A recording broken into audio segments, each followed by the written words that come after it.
Друзья, приветствую вас! Утренний обзор. Давайте рассмотрим основные события и какие движения по рублю, доллару, евро, основным активам предполагаются сегодня на открытии российской площадки. Так, ну вчера по закрытию американский индекс волатильности VIX, он, конечно, вырос, но пока ничего критичного нету. Тридцатку не пробили, подошли к верхней границе вот этой консолидации. Это, конечно, неприятно, но ничего здесь страшного пока не происходит. Так, ну вот NASDAQ вчера начал проседать. Здесь на самом деле для этого есть причина. Пошли опять разговоры о том, что могут быть инициированы иски против технологических гигантов, которые, по мнению Конгресса, злоупотребляют своими монопольными полномочиями. Но при этом на прошлой неделе, как вчера вечером с вами обсуждали, сделаны ставку на то, что NASDAQ продолжит рост. Поэтому я думаю, скорее всего, наиболее вероятный сценарий, что мы где-то либо от текущего значения, либо, может быть, еще сюда немножко просядем, но я не думаю, что вот это движение, оно есть обвал. Его можно будет считать обвалом в том случае, если будет пробит вот этот диапазон. Пока как бы выпуск пара. Хотя свеча вот эта, конечно, стрёмная, и она, в принципе, в любое другое время, кроме как выборы в Соединенных Штатах, она бы говорила о том, что все начало сыпаться в совокупности с вот этой формацией предыдущей. Так, что касается календарика на сегодня. По Китаю вышла статистика, но она такая нейтральная, более или менее. Но из значимых событий сегодня число выданных разрешений на строительство в США это в 15:30. Соответственно, здесь вполне возможно резкое движение по американскому рынку и по всем финансовым площадкам. Ну и сегодня публикуется объем розничных продаж по РФ и ВВП. Посмотрим реально, что происходит в экономике.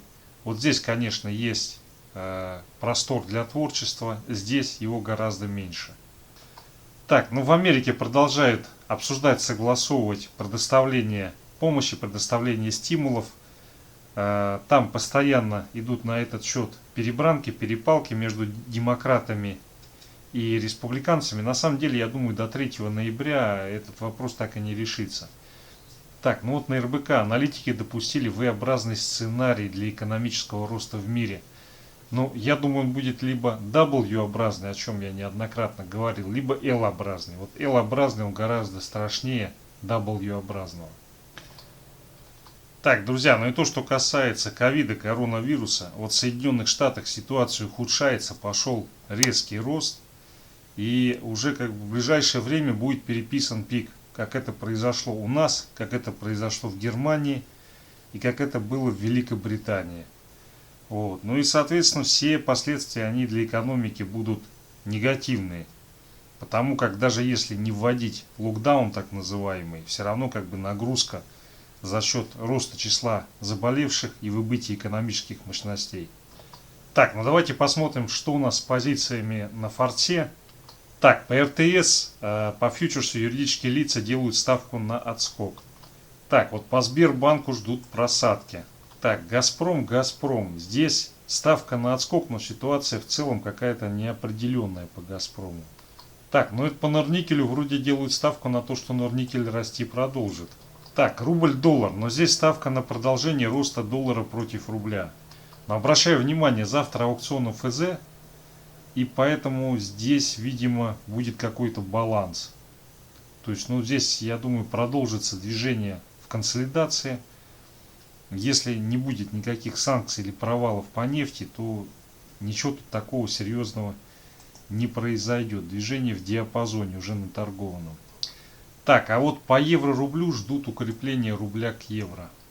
Евро-доллар, ну здесь ставка на отскок и на рост евро против доллара. Так, нефть. Здесь порезали шорты, то есть ждут, что нефть сегодня отскочит и отрастет. Серебро, здесь ставка на рост серебра. Так, а вот по золоту непонятно, по золоту здесь никаких выводов нельзя сделать, по золоту они, видимо, ожидают движения в боковике. Так, далее китайский индекс, что у нас здесь? Ну, по сути, у нас был отбой от верхней границы консолидации, вот этой большой, и сейчас мы движемся вот в этом таком широком боковике. Вот. Пока здесь с точки зрения влияния Китая на мировую финансовую систему ничего такого не происходит. Вот если будет выход из этого диапазона вниз или вверх, тогда да, тогда мы можем ощутить существенное влияние как на российский рынок, так и на американский. Пока как бы идет проторговка, возможно даже он сейчас будет подтягиваться к верхней границе на этой неделе и пытаться пробить накануне американских выборов. Здесь еще какая идея есть по Китаю. Если побеждают демократы, Байден, то это может очень положительно сказаться на китайском индексе, и он пробьет верхнюю границу и идет вверх. Но и в совокупности с той новостью, которую вчера вечером я вам сообщал по поводу того, что напечатали 30 триллионов юаней, ну здесь как бы есть все основания для того, чтобы разогнать до сказочных высот китайский фондовый рынок вместе с рынком недвижимости. Так, друзья, далее индекс RGBI российских ОФЗ. Ну смотрите, здесь ситуация какая. С одной стороны пошел отскок, и пока не будет заново пробито 153,3, 153,2, здесь в общем-то для рубля особых рисков нету. Потому как рост ОФЗ это дополнительная поддержка для рубля. Покупают, достают рубли, закладывают их в ОФЗ, в долговые бумаги. Единственное, какой здесь есть момент. Вот этот вот рост, он идет на пониженных объемах.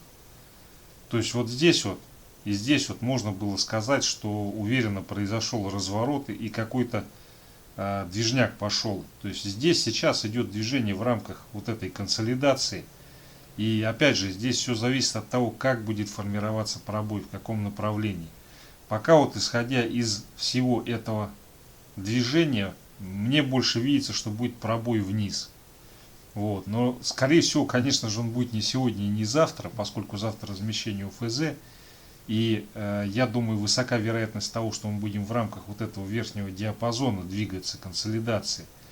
А к концу недели, если с нефтью ситуация не выровняется, очень вероятно, что будет пробой движения вниз. Так, индекс доллара, но здесь идет битва потоков капиталов. Никуда его не отпускает вот от этого сильного уровня 93.42. Так вот он и трется вокруг него.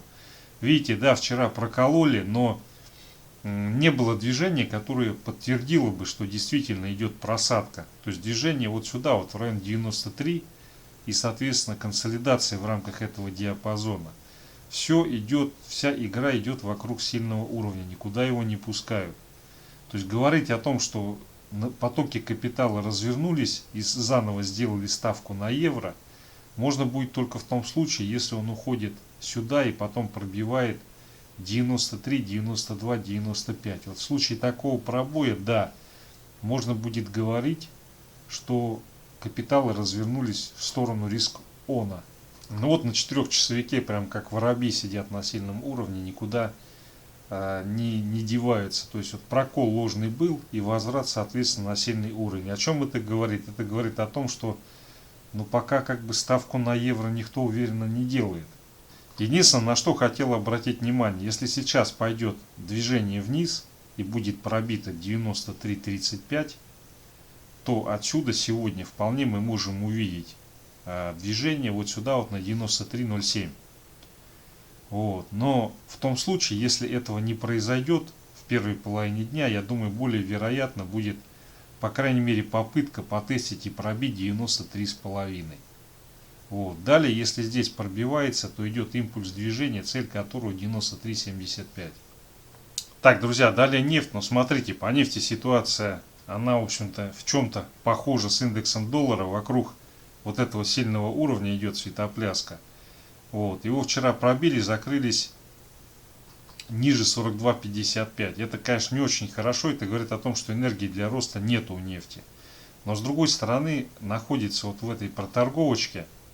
Вот. Соответственно, вот из этой проторговки, если будет повторное пробитие 42, то здесь мы уже уходим в район 40,5. Вот. Но если вот пробитие ни 42.15, ни 42 не будет, вот этого диапазона сегодня, то у нас отсюда возникает импульс движения к верхней границе. Вот. Я думаю, все-таки больше вероятность того, что мы по нефти сегодня пойдем сначала сюда, потом попытаемся на 42.93 закрепиться. Ну и если возникает пробой 42.15, 42, то она сыпется и уходит резко сильно вниз. Там первый уровень движения у нее 40.83. Так, друзья, далее золото. Но по золоту, я думаю, наиболее вероятный сценарий сегодня отскок, закрепление на 1911 и опять попытка сходить на 1921-1923, вот сюда, в этот диапазон. Сценарий не срабатывает, если идет откат и опять пробитие 1896. В этом случае мы, соответственно, начинаем движение, и цель этого движения будет 1890, вот сюда вот сходить. Так, друзья, далее евро-доллар. Но здесь ситуация несколько драматична, потому что никак не может он вот из этого диапазона выйти. Соответственно, здесь у нас ключевое значение 1,1790. Если он пробивает и закрепляется выше этого значения, то следующее движение, которое очень быстро произойдет, это 1,1831, вот сюда вот. Вот. В том случае, если будет пробой нижней границы 1,1755, вот здесь вот, то я думаю, очень быстро мы, по крайней мере, будет задерг или полномерный спуск вот сюда вот на 1,1712. Ну и на самом деле по евро как бы ситуация не смотрелась страшно, пока 1,1690 уверенно не пробили, будут здесь крутить, вертеть и пытаться сделать задерг, потому как вверху остались нереализованные цели, хотя бы 18.31. Вот, и поэтому вот пока нету уверенного пробития 1,1690, будут пытаться его вверх затягивать. Так, друзья, далее рубль-доллар, USD Tomorrow, дневной таймфрейм. Юрики делают ставку на то, что будет хотя бы какой-то задерг на укрепление доллара. Так, но здесь по дневке остался еще заряд движения, цель которого 77,3, вот сюда вот сходить на эту рыжую линию. Но сейчас вот еще осталась короткая идея, это сходить на 77,55, 77,5, вот сюда вот в этот диапазончик. Вот. Далее, если сейчас на открытии будет движение и пробой 77,49, то скорее всего пойдет задерг вниз на укрепление рубля, вот сюда вот в этот диапазон 77,05, 77,35. Юрики делают ставку на рост доллара, но часовой таймфрейм указывает на то, что вот это движение вниз на укрепление рубля сюда или даже вот в этот диапазон, оно пока не закончилось. Но если с утра сейчас пойдет движение вверх на укрепление доллара и будет пробой 77, 77, 77,8 вот этого диапазона на объеме, то весьма вероятно, что вот эта укрепляющая фаза движения, она закончена, и мы получим рост доллара и движение вот сюда, вот рубль-доллар, вот в этот диапазон. Так, далее рубль-евро. Евро-рубль Tomorrow, дневной таймфрейм. Здесь вот цикл движения укрепления рубля не закончился. Он должен закончиться приходом вот сюда, вот на это значение. Это дневной таймфрейм. Так, ну и юрики делают ставку на укрепление рубля против евро. Ну, здесь ситуация схожа с чем-то технически с рубль-доллар, но я думаю, по евро больше вероятность того, что мы на открытии вот этот цикл движения на 91,2 завершим. В каком случае этого не произойдет и вот этого движения не будет? Если с утра сейчас на открытии пойдет задерг и пробой на объеме 91,65. Если такое происходит, то следующая цель у нас движение, тестирование верхней границы вот этой консолидации, которая находится 91,85, вот здесь вот. Соответственно, ее пробой, уход на 92,2. Вот. Но по евро все-таки, я думаю, больше шанс того, что задерг, хотя бы задерг или даже движение пойдет вот сюда, вот к этому значению. Все, друзья, спасибо за внимание.